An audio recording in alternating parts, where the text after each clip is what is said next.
Hi hello నమస్తే friends, good evening all of you. Welcome to my channel.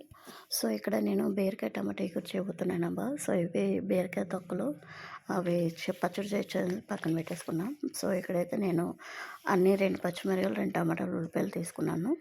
So ఇక్కడ వాటర్తో పని లేదబ్బా. సో ఇక్కడ వచ్చేసి నేను పాన్ పెట్టేసి పాన్లో 2 టేబుల్ స్పూన్లు ఆయిల్ వేసాను. సో కొంచెం తాలింపు దినుసులు అయితే వేసాను. సో అవి కొంచెం వేడెక్కిన తర్వాత సో ఆయిల్‌లో కొంచెం అయి వేగిన తర్వాత కొంచెం కరివేపాకు, అలాగే చిటపటలాడిన తర్వాత ఇక్కడ కట్ చేసుకున్న ఉల్లిపాయలు, పచ్చిమిరపకాయలు కూడా వేసుకున్నాను. సో ఉల్లిపాయలు కూడా అయిపోయిన తర్వాత టమాటాలు కూడా వేసేసుకున్నాను. సో అవి ఆయిల్‌లోనే ఫ్రై అవ్వాలి, ఆయిల్‌లోనే మగ్గాలన్నమాట. సో ఇదిగోండి నేను కొంచెం ఆయిల్‌లోనే మగ్గనిస్తున్నాను. మంట వచ్చి లో టు మీడియంలో పెట్టుకొని ఇప్పుడు కట్ చేసుకున్న బీరకాయలు కూడా ఉన్నాయి కదా.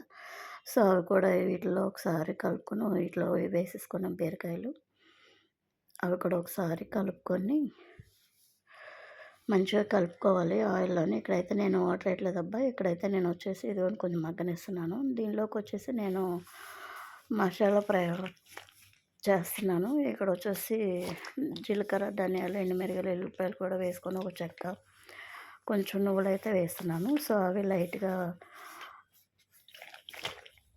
వేగిన తర్వాత పక్కన పెట్టేసుకొని ఈ లోపల కొంచెం ఇదిగోండి బీరకాయ ముక్కలు వేసాను కదా, అవి కొంచెం వేగిన తర్వాత ఇక్కడైతే నేను పసుపు, కారం అయితే వేస్తున్నాను. సో ఇదిగోండి నీళ్ళు ఇలా వస్తున్నాయి.